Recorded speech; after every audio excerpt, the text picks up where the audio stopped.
Bonjour, bienvenue à créer une extension Quarkus. Qui suis-je? Je m'appelle Loïc Mathieu, je suis consultant et formateur chez Zenicalil. Si vous voulez me contacter, vous pouvez me contacter par Twitter. Vous pouvez aller regarder mon GitHub, vous m'envoyez un mail.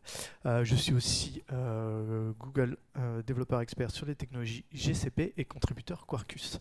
Et donc ce talk va se baser sur mon expérience de contributeur Quarkus quant à la création d'extensions. Voilà. Qui connaît Quarkus? Bon, c'est bien parce que c'est plutôt un talk qui s'adresse à des gens qui connaissent déjà Quarkus, puisqu'on va parler de créer une extension pour utiliser dans le framework Quarkus. Donc, je vais être très rapide. Quarkus, son slogan c'est Supersonic Subatomic, donc c'est un framework de création de microservices en Java qui veut permettre de créer des applications qui consomment très peu de mémoire et démarrent très rapidement. Donc là, ça vous permet de comparer un petit peu une consommation Quarkus, une consommation mémoire d'une stack clone native classique, donc en haut à droite en gris. Ça prend à peu près 200 mégaoctets de mémoire totale. Donc quand on parle de mémoire, c'est en RSS, Resident Set Size, donc la mémoire utilisée globalement par le processus sur l'OS. Quarkus avec une stack classique REST plus CRUD va plutôt tourner autour des 140-150 mégas. Et si on compile en natif avec GraalVM, on va plutôt être autour des 30 mégas. Donc Quarkus arrive à consommer très peu de mémoire. Il arrive aussi à démarrer très rapidement. Si on regarde tout en bas, donc un démarrage plus temps pour la première réponse. Donc ça veut dire que ça prend en compte tout ce qui peut se démarrer de manière lazy au lancement à la première requête. Quarkus va être capable de démarrer en 2 secondes dans la JVM avec une stack REST et JPA, là où des stacks plus traditionnels vont être autour de 8 à 10 secondes. Et en natif, Quarkus peut démarrer en quelques dizaines de millisecondes. Voilà. Moi, ce que j'aime bien avec Quarkus, c'est qu'ils ont une programmation unifiée, c'est-à-dire qu'on fasse de l'impératif, de l'asynchrone ou du réactif, on va pouvoir utiliser à peu près la même API. Voilà. Donc ça, c'est super sympa. Quarkus a été pensé pour le développeur. Developer Joy, c'est un des piliers de Quarkus. C'est comme ça depuis le début. Donc il y a une configuration unifiée via l'application.properties. Il y a du live reload qui est ultra performant en Quarkus. Vous allez le voir. On démarre l'application Quarkus le matin et on peut ajouter des extensions, changer de version, faire n'importe quoi, modifier n'importe quel bout de code. Quarkus va toujours, le live reload va toujours détecter ça, redémarrer l'application très très rapidement. En quelques centaines de millisecondes. Donc c'est vraiment sympa et moi je démarre mon appli le matin et je l'arrête le soir ou parfois je l'oublie même. Voilà, on n'a jamais à l'arrêter, la redémarrer. Le live reload s'occupe de ça. Il y a les dev services qui permettent de démarrer des bases de données, des brokers Kafka automatiquement sans rien configurer en dev et en test. Quarkus a aussi une vision de réduire le boilerplate au maximum. Il nous facilite grandement la compilation native et il y a du continuous testing qui permet de faire du test en automatique. On relance vos tests au fur et à mesure, en fait, directement depuis la console Quarkus. Il vous relance les tests en continu au fur et à mesure que vous changez votre code. Voilà. Quarkus c'est basé sur des librairies Java et des standards, des librairies connues, des standards connus. Voilà. Quarkus est un framework d'extension qui a été pensé pour les conteneurs. Une extension, c'est quoi? C'est l'intégration d'une technologie d'un composant au sein de Quarkus. Quarkus est donc un framework d'extension.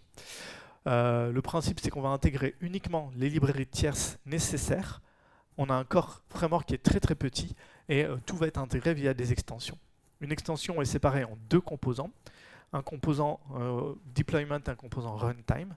Le composant deployment va faire ce qui s'exécute au build de votre application, donc quand vous buildez, quand vous packagez votre application. Et au runtime, c'est ce qui va se passer, c'est ce qui va être utilisé quand vous lancez votre application.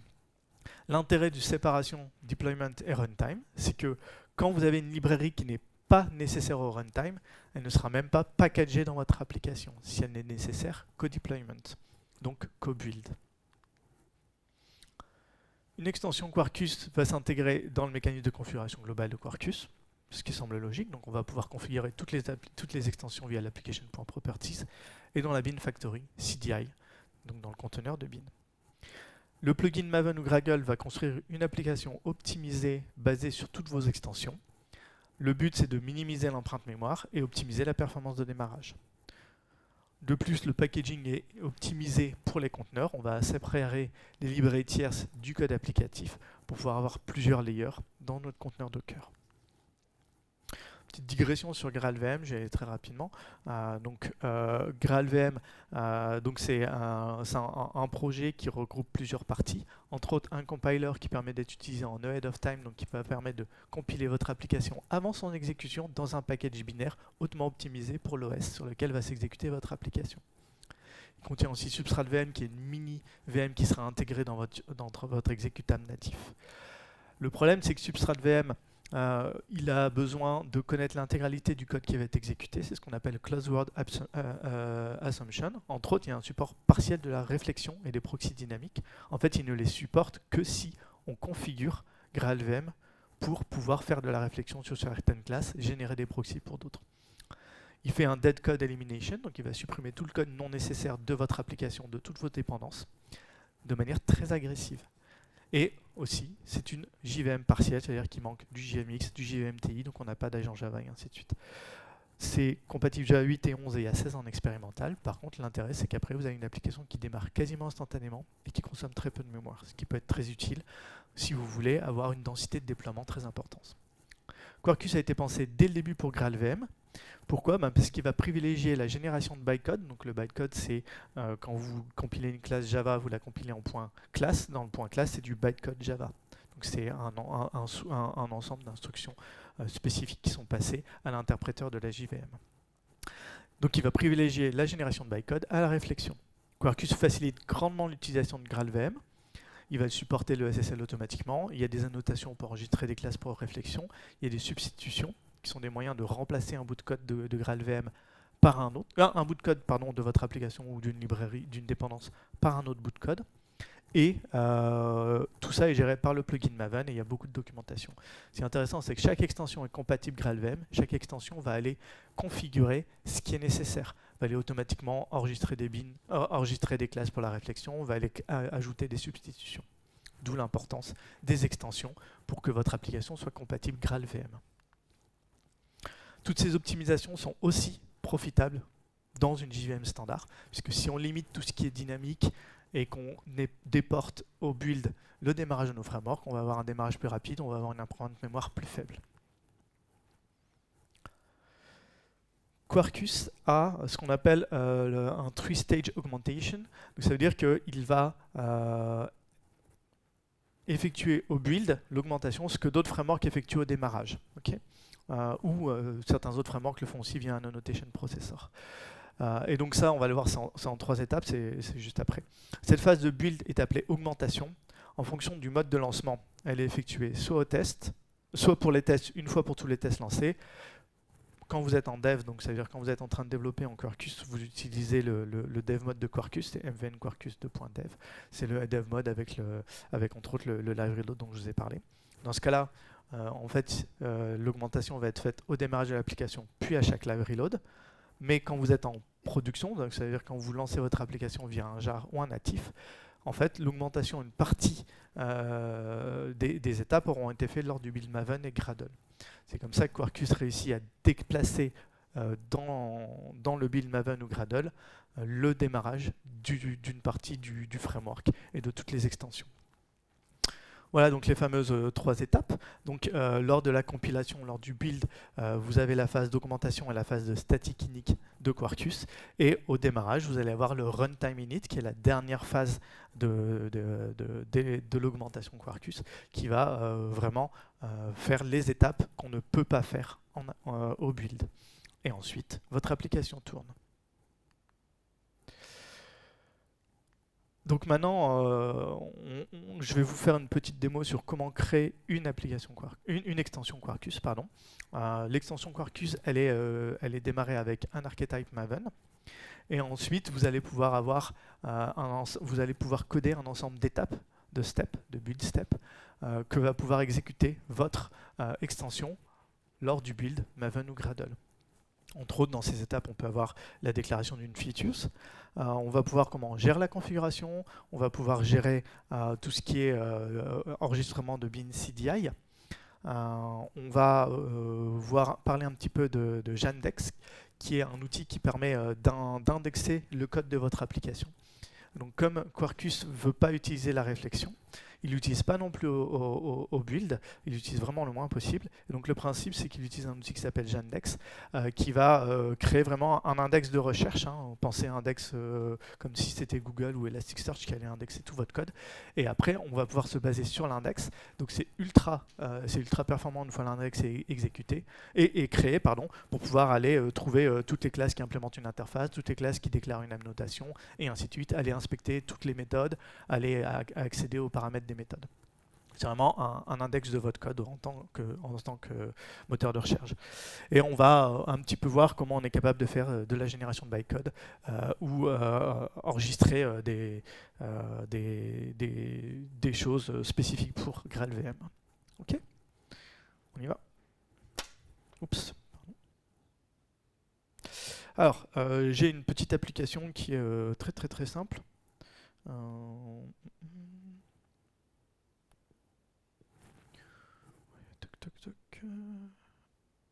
Donc c'est une application qui sur c'est un endpoint REST, et donc elle utilise un client. Imaginez un client sur n'importe quelle techno, une base de données NoSQL qui n'est pas encore intégrée sur Quarkus, un client sur un web service externe ou n'importe quoi.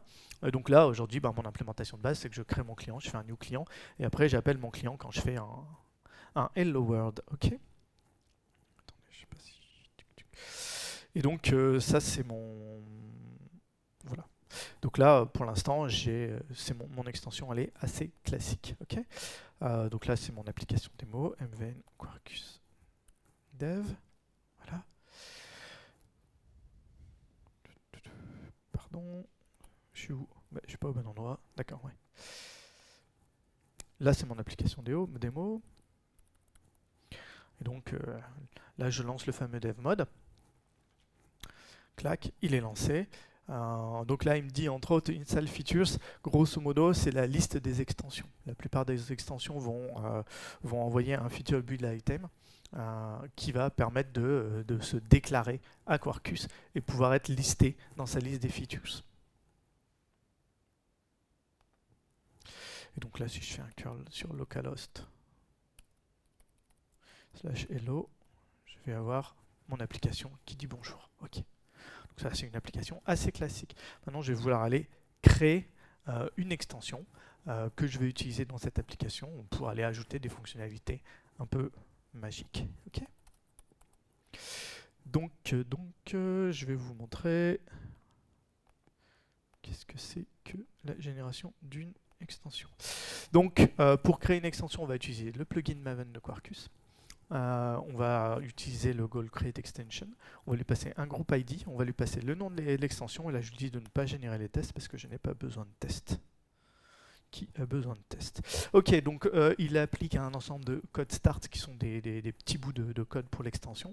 Donc comme j'ai rien spécifié, c'est une extension qui est en Java, on peut la faire en Kotlin, et qui utilise Maven, on peut la faire utiliser Gradle si on veut bien sûr.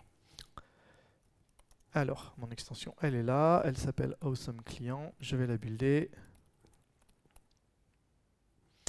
L'extension, je l'ai dit, elle a deux modules, un module deployment, un module runtime. Le module deployment, ça va être toutes les étapes à faire lors du build de l'application dans le plugin Maven ou Gradle. Le module runtime, c'est là où il y aura le code qui sera exécuté au runtime. Donc là, ici, j'ai deployment et runtime. Cette extension, maintenant qu'elle existe, on va pouvoir aller jeter un petit coup d'œil. Alors,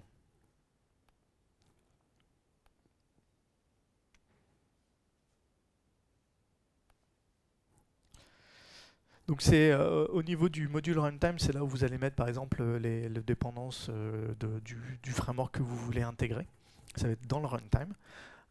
Et dans votre module deployment, vous allez mettre votre module runtime et si vous avez des dépendances spécifiques qui ne sont utilisées que pour le build. Par exemple, si au build, vous lisez un fichier XML que vous ne relisez pas au runtime, vous allez mettre la librairie runtime dans le build, comme ça elle ne sera pas intégrée dans le package final de votre application.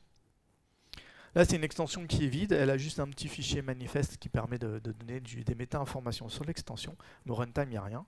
Et au build time, il y a une classe qui s'est mal générée. Ça, c'est étonnant. Alors.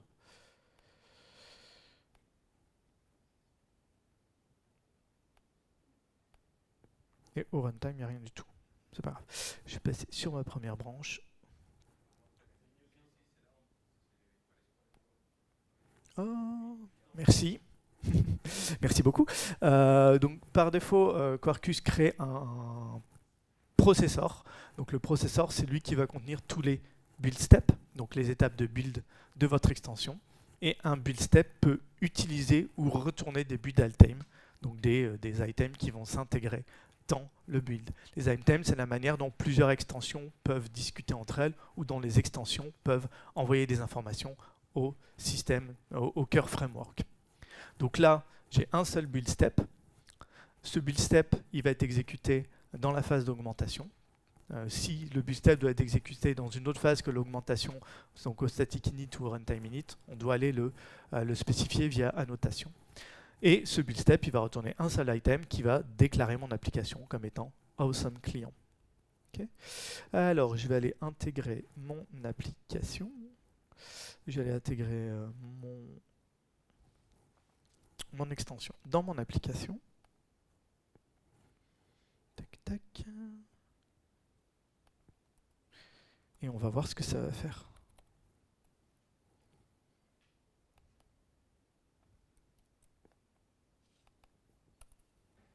Voilà. Donc là, Quarkus a détecté que j'ai ajouté une librairie. Normalement, il l'a détecté, il redémarre automatiquement. Voilà. Il a détecté, en fait, je l'avais déjà détecté et redémarré, j'avais même pas vu. Donc là, en haut, vous avez la première exécution. Il l'avait déjà redémarré dès que j'ai sauvegardé mon pomme. Il a redémarré et la seule différence maintenant, c'est que j'ai un awesome client. Okay. Maintenant, je trouve que le bout de code là que je vous ai montré,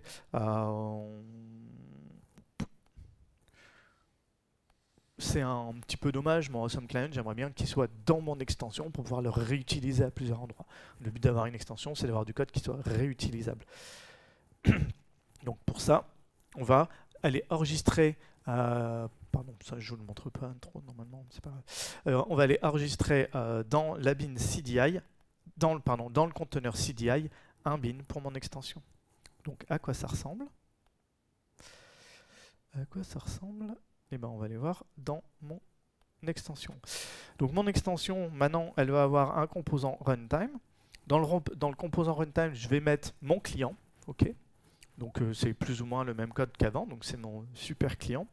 Et je vais créer un producer CDI. Donc un producer CDI, c'est un bin qui va produire un autre bin. Et cet autre bin, donc c'est via la notation @produces où il dit qu'il va produire un bin. Et cet autre bin, je lui donne le scope singleton. Okay. Donc grosso modo, c'est ce qu'on avait avant, sauf que là, c'est dans un bin CDI, donc je vais pouvoir me l'injecter dans ma classe de ressources et c'est réutilisable. Je vous ai dit, Quarkus, il découvre votre code via Yandex. Or, l'index Yandex, il est fait que sur vos applications, il n'est pas fait sur les extensions. Donc, on a besoin d'aller enregistrer le bin dans un build step. Et donc, dans mon build, j'ai créé un autre build step qui va retourner un additional bin build item, donc un build item qui va définir qu'on doit ajouter un bin à la factory CDI. Et ce bin, c'est mon producer. En faisant ça, je vais pouvoir, dans ma ressource, injecter directement mon client et utiliser mon client comme avant. Mais maintenant, c'est un bin CDI qui est fourni directement par la notation. Pardon. Où est-ce que je suis, moi? Pardon, oui, c'est ça.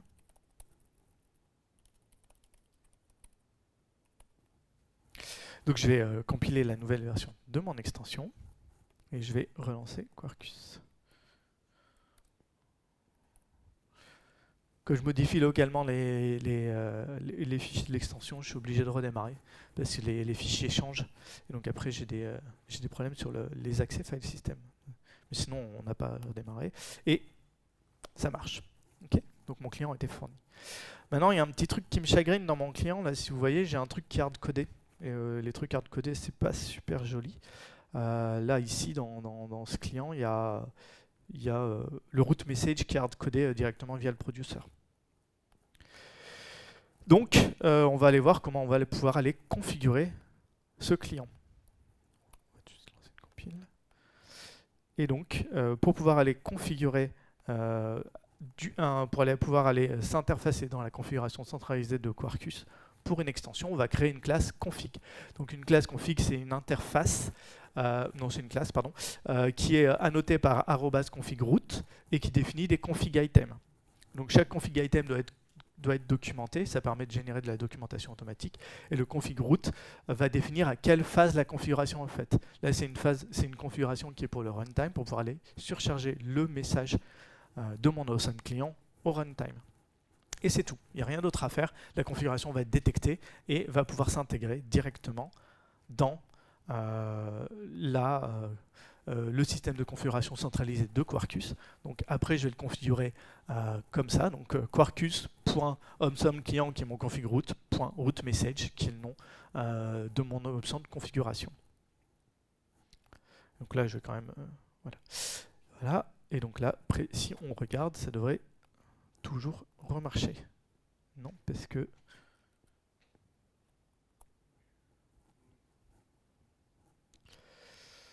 je l'ai dit, hein, le live reload a ses limites quand le fichier change, quand le même fichier change.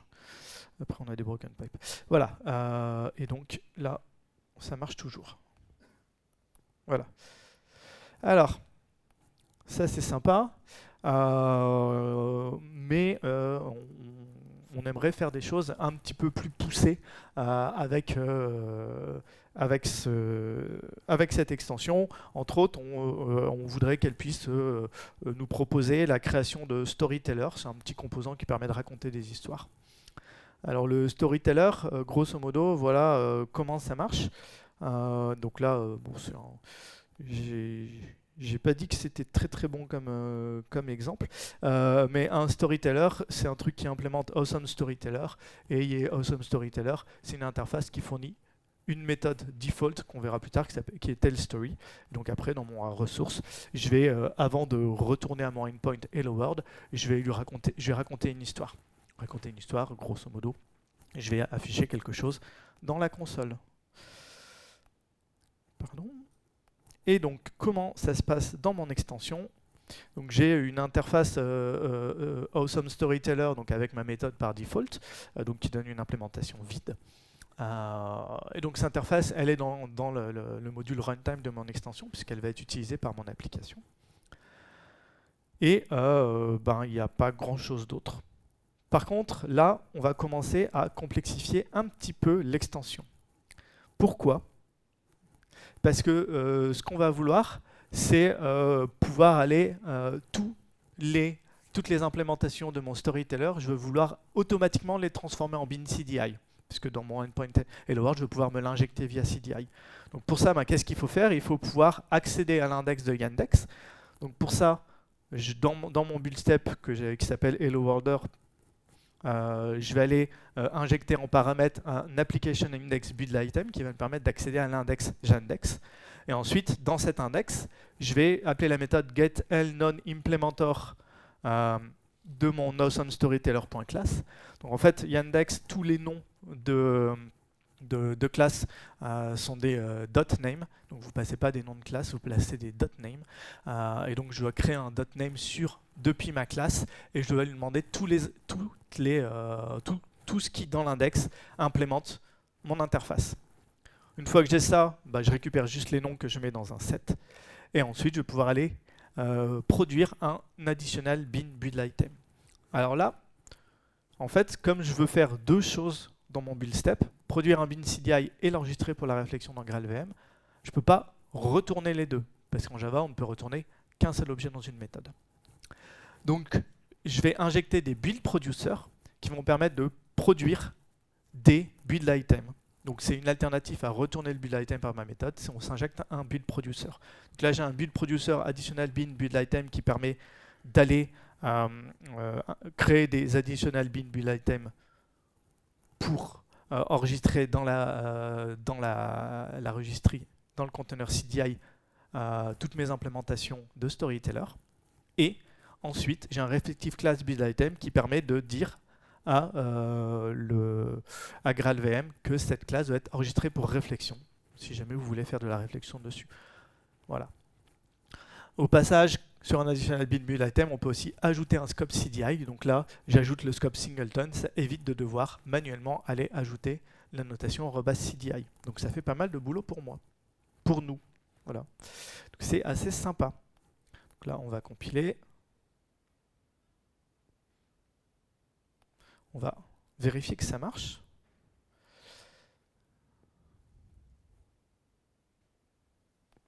Voilà. Mon application marche toujours, mais j'ai aucune histoire qui m'est racontée. Pourquoi? Parce que mon storyteller, son implémentation, elle est vide. Vous êtes prêts? On va faire de l'injection de bytecode. Donc là, je vous avoue que même moi, j'ai eu du mal, hein, malgré que je connais un peu. Ok. Donc, comment ça marche l'injection de bytecode? Encore une fois, ça va être dans mon processeur, donc ça va être une étape au build step.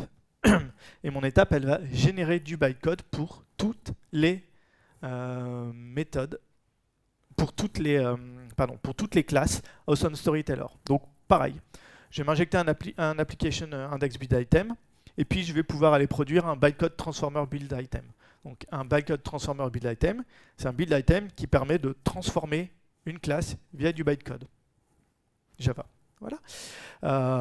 Et donc, pareil, hein, je vais récupérer toutes les classes qui implémentent Awesome Storyteller, et pour chaque classe, je vais aller produire un bytecode transformer build item avec le nom de la classe et un enhancer.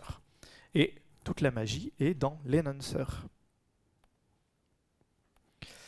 Alors, en Quarkus, on a deux outils pour générer du bytecode. On a Gizmo et ASM. Qui connaît ASM? ASM, c'est l'outil roi pour générer du bytecode Java. C'est très très bas niveau. Vraiment, on a des méthodes qui permettent de générer le bytecode avec le même langage que le bytecode. Son API reflète le bytecode. Donc c'est pas facile. C'est un modèle visitor. Donc là, c'est ce que j'ai fait ici parce que le bout de code est très petit. Gizmo permet de créer des classes avec un langage un peu plus haut niveau, mais il permet de créer des classes complètes, donc c'est un peu plus compliqué. Voilà. Donc là, je vais créer un class visitor ASM, et donc le principe, c'est que je vais dire quand tu es à la fin de la classe, donc visit end, c'est quand tu as fini de visiter la classe, puisque c'est un class visitor, tu vas aller créer un méthode visitor, une méthode tellStory, ok. Cette méthode tellStory, sa signature c'est entre parenthèses rien parce qu'il prend rien, et v parce qu'il retourne void, il retourne rien. Et ensuite, tu vas visiter le code. La première chose que tu fais, c'est que tu récupères, tu crées un champ, enfin tu récupères un champ statique qui est system.out, pardon. Ensuite, tu crées la string Hello World generated via bytecode enhancement. Ensuite, tu vas aller faire un invoke virtual de la méthode println sur le print stream. Ensuite, tu vas retourner la méthode.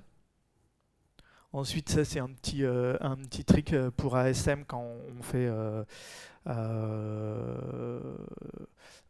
c'est un truc qui sert à rien mais qui est obligatoire là. De tête, je ne sais plus exactement ce que c'est que visitMax. Ensuite, on termine la méthode. Et puis ensuite, bien sûr, on fait toujours un super.visitEnd pour que la classe soit terminée. Ok? Ça, c'est juste du code d'infrastructure, visitMax. Donc vous voyez, dès qu'on commence à faire du bytecode, de la génération de bytecode, ça devient non trivial. Mais ce qui est bien, c'est que c'est les développeurs de Quarkus qui le font pour vous. Et magnifique.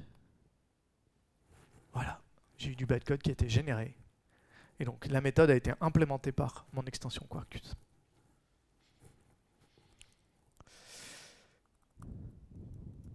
Voilà, donc en conclusion, créer une extension Quarkus n'est pas chose facile, mais permet de déplacer au build time le bootstrapping d'un framework et d'implémenter des fonctionnalités puissantes.